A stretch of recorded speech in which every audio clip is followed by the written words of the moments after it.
विद्यार्थियों, आज की इस क्लास में मैं आप सभी विद्यार्थियों का हार्दिक स्वागत करता हूं। आज हमें समकालीन दक्षिण एशिया कक्षा 12 की जो समकालीन विश्व राजनीति है उस अध्याय का आज हमें तीसरा भाग शुरू करने जा रहे हैं। पहले हमने पाकिस्तान और बांग्लादेश का अध्ययन कर लिया था। आज हम इस क्लास में नेपाल और श्रीलंका इन दो देशों की शासन प्रणाली का अध्ययन करेंगे। तो विद्यार्थियों, सबसे पहले हम लेते हैं नेपाल।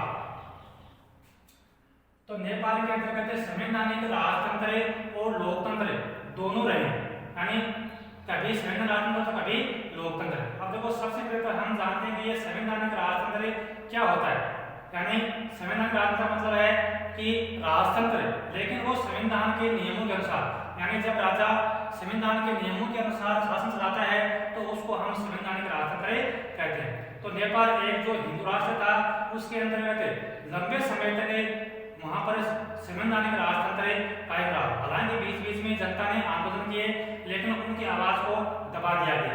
आखिरकार 1990 के दशक के अंतर्गत जनता ने अपनी जो मांग है वो तेज कर दी और जनता ने यह मांग रखी कि नेपाल के अंतर्गत संविधान और लोकतंत्र को अपनाया जाए।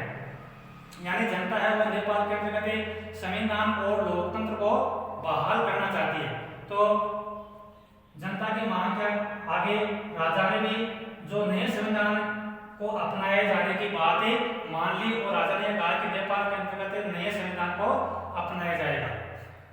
इसी समय नेपाल के अंतर्गत जो माओवादी गुट थे उनकी जो सक्रियता थी वो भी बहुत तेज गति से बढ़ रही थी। ये माओवादी कौन थे? ये चीनी माओवाद से प्रभावित थे और ये जो माओवादी थे ये नेपाल के अंतर्गत राजा और जो सत्ताधारी जो अभिजन था उन दोनों के खिलाफ था और ये दोनों के खिलाफ एक हिंसक विद्रोह लड़ने के पक्ष में था। तो जब 2002 के अंतर्गत राजा ने, जब नेपाल के अंतर्गत आंदोलन तेज हो गए तो इस स्थिति में राजा ने परेशान होकर के 2002 में जो नेपाल की जो संसद थी उसको राजा ने भंग कर दिया और जो शासन की जो सारी शक्तियां थी उसको राजा ने अपने हाथ में ले ली। अब देखो, इसी बीच में क्या हुआ?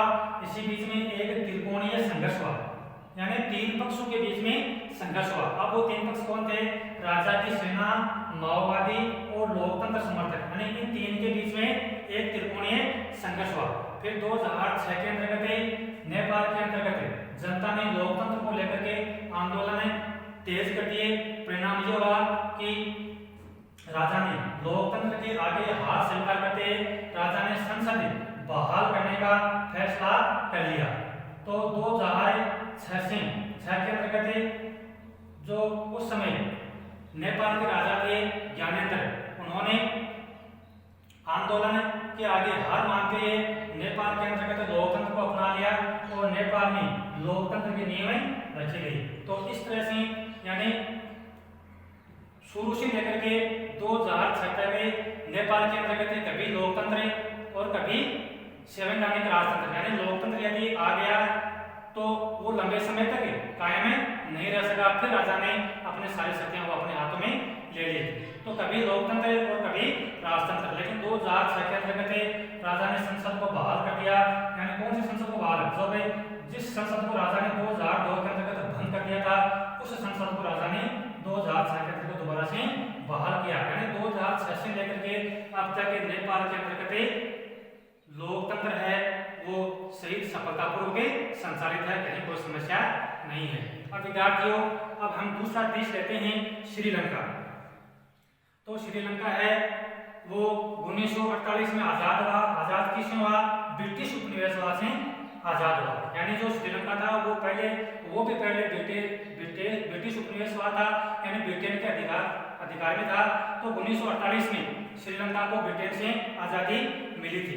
तो देखो, हमने जैसे शुरू में बताया था कि भारत और श्रीलंका के अंतर्गत जो लोकतंत्र है वो शुरू से संचालित हो रहा है, सफल भी है, कहीं कोई समस्या नहीं है।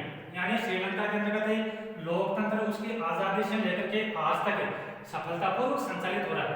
लेकिन श्रीलंका है वो केवल एक समस्या से जूझ रहा था और वो कौन सी थी? श्रीलंका की जातीय समस्या। यानी श्रीलंका के अंतर्गत जो दो जातियां थी प्रमुख रूप से, एक थी सिंहली जाति और दूसरी थी तमिल जाति।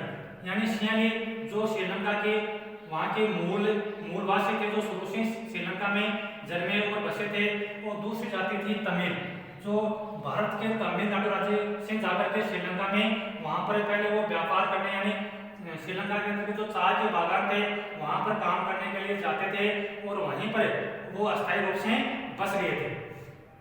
तो जो श्रीलंका की सरकार है वो उन जो तमिल नागरिकों को वो सिंहलियों के समकक्ष से नहीं मानती है, उनके साथ ही भेदभाव करती है। यानी जो श्रीलंका की सरकार है वो जो सिंहली भाषी लोग हैं उनको मूल मानती है और अधिकार में उनको प्राथमिकता देती है।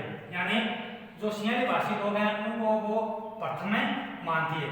यानी जैसे हम एक उदाहरण के तौर पर हम देखें तो यदि मान लीजिए श्रीलंका की सरकार ने कोई भर्ती निकाली और उसमें सिंहली भी गए और तमिल भी गई, तो कहने का मतलब है पहले सरकार है वो सिंहली लोगों को भर्ती करेगी और यदि तमिल गए तो तमिलों को उसमें भर्ती नहीं करेगी। तो यानी इस तरह से सिंहली और तमिलों के बीच में सरकार है वो भेदभाव कर रही थी।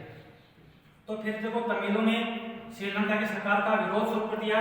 विरोध किसको लेकर शुरू किया? समान अधिकार को लेकर के। यानी वो ये कहते हैं कि जो अधिकार सिंहली लोगों को मिल रहे हैं वो अधिकार तमिल नागरिकों को भी जो श्रीलंका की सरकार है वो उसको समान रूप से उपलब्ध करवाने चाहिए। लेकिन श्रीलंका की सरकार नहीं मानी और तमिलों को जो अधिकार सिंहली लोगों को मिले थे वो अधिकार तमिल नागरिकों को नहीं दिया। परिणाम क्या हुआ?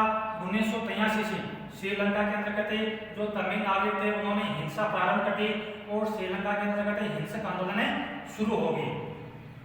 1983 के अंतर्गत श्रीलंका के अंतर्गत जो तमिल नागरिक थे उन्होंने अपना एक संगठन बना लिया जिसका नाम है LTTE, यानी जिसको हमें लिट्टे कहते हैं। इसकी फुल फॉर्म है लिबरेशन टाइगर्स ऑफ तमिल इलम।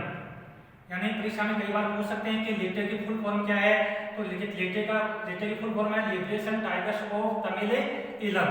तो इस लिट्टे की देखो फिर 1983 से उन्होंने अपनी एक नई मांग प्रारंभ कर दी और वो यह थी कि श्रीलंका में तमिलों के लिए अलग देश बनना चाहिए, क्योंकि जो तमिल नागरिक थे वो देख चुके थे कि श्रीलंका की सरकार है वो उनके साथ भेदभाव करेगी, मानेगी नहीं। तो उन्होंने श्रीलंका के अंदर ही एक जो श्रीलंका का जो उत्तर पूर्वी जो भाग है उसके अंतर्गत जहां पर ये तमिल नागरिक हैं वो वहां पर बहुतायत में रहते हैं, तो उस क्षेत्र को उन्होंने अलग करके अपने लिए एक अलग देश बनाने की मांग शुरू कर दी और श्रीलंका सरकार से मांग की कि उनके लिए एक अलग देश श्रीलंका के अंतर्गत बनना चाहिए। तो इस कारण से हमें अब श्रीलंका के अंतर्गत जो हिंसक विद्रोह था, जो हिंसक दोनों में जो हिंसा थी वो और ज्यादा तेज हो गई। तो इस कारण से 1987 के अंतर्गत राजीव गांधी और जयवर्धने के बीच में एक समझौता हुआ। अब देखो राजीव गांधी को समझौता क्यों करना पड़ा? क्योंकि जब कभी श्रीलंका के अंतर्गत तमिल नागरिकों के ऊपर अत्याचार होते हैं तो जो तमिलनाडु के जो नागरिक हैं वो भारत सरकार के ऊपर दबाव भी बनाते हैं। तो 1987 के अंतर्गत राजीव गांधी और जयवर्धने के बीच में एक समझौता हुआ और इस समझौते के तहत श्रीलंका के अंतर्गत शांति सेना भेजी गई। यानी भारत ने एक शांति सेना भेजी। कहाँ भेजी? श्रीलंका के अंतर्गत। लेकिन इस शांति सेना का विरोध किया। विरोध किसने किया? श्रीलंका की जनता ने भी इसका विरोध किया और जो लिट्टे संगठन है उसने भी शांति सेना का विरोध किया। दोनों ने इसका विरोध किया। विरोध किसने किया? जनता ने इसलिए विरोध किया कि जो शांति सेना का श्रीलंका में जाना वो श्रीलंका के अंतर्गत उसके जो संप्रभुता उसमें क्या है? हस्तक्षेप है। यानी श्रीलंका की जनता ने जो भारतीय शांति सेना उसका यह कहकर के विरोध किया कि शांति सेना है वो श्रीलंका की संप्रभुता में हस्तक्षेप कर रहा है। यानी उनके मन में यह भी था कि ये नहीं हो जाए कि कहीं जो भारतीय सेना है वो श्रीलंका के ऊपर अधिकार कर ले। तो जनता का यह कहना था कि ये श्रीलंका की समस्या और श्रीलंका की सरकार है उसको इससे निपटने का प्रयास करना चाहिए। और लिट्टे ने यह कहकर के विरोध किया कि जो भारत की सेना है वो लिट्टे के विरुद्ध क्यों है? क्यों? क्योंकि जो लिट्टे हैं वो तो भारत के नागरिक हैं, तमिलनाडु राज्य के नागरिक हैं, तो उनके विरुद्ध भारत की जो सरकार है वो उनके विरुद्ध सेना क्यों भेजी? तो परिणाम स्वरूप 2 साल तक वहां पर यह शांति सेना रही, लेकिन इसको किसी प्रकार की कोई सफलता प्राप्त नहीं। परिणाम ये हुआ कि 1989 के अंतर्गत भारत ने जो शांति सेना थी उसको वापस बुला लिया। लेकिन 2008 के अंतर्गत ये जो सशस्त्र संघर्ष था किसके बीच में, जो तमिल और श्रीलंका की सरकार थी, वो समाप्त हो गया। समाप्त कैसे हो गया कि 2008 के अंतर्गत जो लिट्टे का जो नेता था प्रभाकरण, उसकी एक मुठभेड़ में मृत्यु हो गई और 2009 के अंतर्गत श्रीलंका में जो ये लिट्टे संगठन था ये पूरी तरह से खत्म हो गया। तो इस तरह से श्रीलंका के अंतर्गत वर्तमान में जो श्रीलंका की जो जात की समस्या है उसका समाधान हो चुका है। यानी तब से लेकर के उसके बाद में श्रीलंका ने अपने देश के अंतर्गत उदारवाद की नीति को अपनाया और आर्थिक विकास को तेज करने का प्रयास किया। विद्यार्थियों, जो श्रीलंका का जो जीडीपी है यानी सकल घरेलू उत्पाद है वो एशिया में सबसे ज्यादा है। तो हम इस तरह से हम समझ सकते हैं कि जो श्रीलंका है वो एशिया के अंतर्गत किस तरह से अपने विकास को बढ़ावा दे रहा है। तो इस तरह आज की क्लास में हमें नेपाल और श्रीलंका इन दो देशों की जो शासन प्रणाली है उसके बारे में अध्ययन किया। तो विद्यार्थियों, मैं आशा करता हूं कि आज की क्लास के अंतर्गत ये जो हमने जो पढ़ा है ये इतना जो चैप्टर है आपके समझ में आया होगा। और फिर भी यदि कहीं आपकी कोई समस्या है तो आप कमेंट में लिख सकते हैं। तो एक तो विद्यार्थियों, यदि आपने मेरा चैनल सब्सक्राइब नहीं किया है तो प्लीज मेरे चैनल को सब्सक्राइब कर लें ताकि मेरी जो भी वीडियोज है उसका तुरंत नोटिफिकेशन आपको प्राप्त हो सके। इसी आशा के साथ ही जय हिंद, जय भारत।